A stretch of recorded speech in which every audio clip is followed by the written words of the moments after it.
obligés de passer le test, peut-être le vaccin, je ne sais pas. Mais il n'y aura pas d'obligation officielle, mais peut-être que pour certains, ça va sentir l'obligation, parce que sinon, plus de poste de travail, plus de boulot, qu'est-ce que je vais faire? Je ne vais pas quand même pas devenir indépendant. Bah si, c'est mieux. C'est mieux. Pointer vers l'indépendance plutôt que la dépendance. Je vous ai parlé sur un podcast il y a plusieurs semaines du Covid Pass qui avait été envisagé. Est-ce que vous savez, vous avez donc une youtubeuse qu'on a parlé récemment. Je vous ai positionné sa vidéo dans mon onglet communauté. Emma Cruzy, dans mon onglet communauté, je la cite puisque je l'ai mis dans mon onglet communauté. Je vous ai parlé il y a plusieurs semaines du Covid Pass.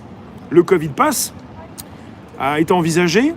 Il y a un article qui est tombé sur le site du Forum économique de Davos et qui parle d'un Covid Pass.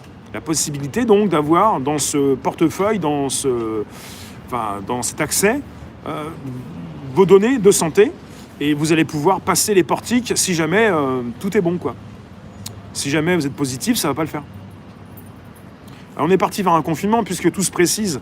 Je vous le répète, la ministre du Travail vient de préciser que le chômage partiel, avec 0 reste à charge pour les entrepreneurs et tous ceux qui sont ciblés, ça va donc repartir jusqu'à la fin de l'année.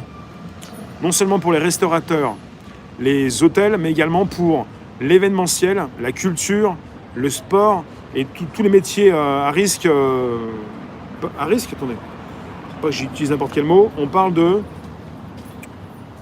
des secteurs protégés. On parle de 1,3 million de salariés du secteur privé.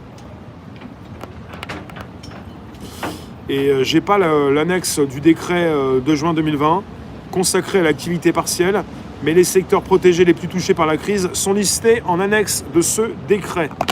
Je n'ai pas tout sous la main, mais déjà l'événementiel, la culture, le sport, la restauration, l'hôtellerie, si jamais tous ces secteurs tombent en confinement, ça va vous défigurer les rues de votre ville. Samedi dernier, je vous ai filmé, on est passé boulevard de l'Hôpital et je vous ai filmé la rue, le début de la rue, qui monte à partir de la gare d'Austerlitz pour vous montrer la défiguration des rues de la rue, d'une des rues de Paris, avec des commerces qui ne réouvriront pas. Alors pour ceux qui se posent la question dans la restauration, mais qu'est-ce qu'ils veulent? Un peu pour reprendre la pancarte de Trotti pour l'acte 70 le 14 mars 2020, qu'est-ce qu'ils nous ont fait? Qu'est-ce qu'on vous a fait? Il avait précisé, Trotti. Alors en ce moment, certains se disent, mais qu'est-ce qui se passe? Qu'est-ce qu'ils veulent? Parce que quand tu es intelligent, mais tu le dis pas comme ça publiquement, t'as pas envie de passer pour quelqu'un qui est fan d'une théorie du complot. Mais quand tu es intelligent, tu te dis, il se passe quelque chose. Tu peux pas te dire, et je le répète régulièrement depuis une semaine, même plusieurs, que l'État français, que le gouvernement continue de faire des bêtises et commet toujours les mêmes erreurs. Fait penser, on avait dit précisément que pour l'achat de masques, il n'y avait pas de masques à une époque et qu'on n'avait pas pu récupérer les masques. On s'était fait voler les masques sur un tarmac, devant un avion. En fait, la précision à donner, c'est que les Français n'avaient pas payé le juste prix et les Américains avaient proposé beaucoup plus. De là à dire que les Français n'ont pas d'argent, alors, on est encore passé pour des mauvais payeurs. Ah non, il y avait aussi l'histoire.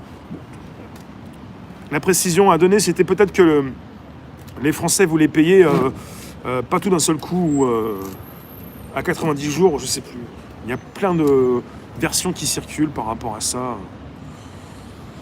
Je vais revenir sur les commentaires, je ne sais pas si j'ai lu tout le monde. Pour ceux qui s'étonnent, comment ça, j'ai gratté à la porte comme un petit chat, j'ai pas pu écrire. Il y a quelque chose qui est positionné quand vous entrez dans le direct. Ça permet de savoir qu'on est sur un live restreint. Il n'y a pas le sabot, mais vous pouvez écrire si jamais vous venez soutenir un créatif, un indépendant, un reporter indépendant, réalisateur de ses propres contenus. Vous pouvez tous venir nous retrouver pour positionner vos commentaires. Et je dis ça d'une façon joyeuse parce qu'il ne s'agit pas pour moi de pleurer. Et je ne m'amuse pas de la souffrance des autres. Je suis très impacté, je suis très enragé, mais je ne vais pas pleurer dans mon direct. Mais quelque part, c'est du jamais vu. Et hier, j'ai eu un commentaire de quelqu'un, je vais vous le lire, parce que finalement, je suis très réceptif aux commentaires, je vous le dis. Alors, parce qu'hier, j'ai précisé quelque chose d'assez impactant. J'y suis allé directement. Peut-être que j'aurais dû préciser certaines choses.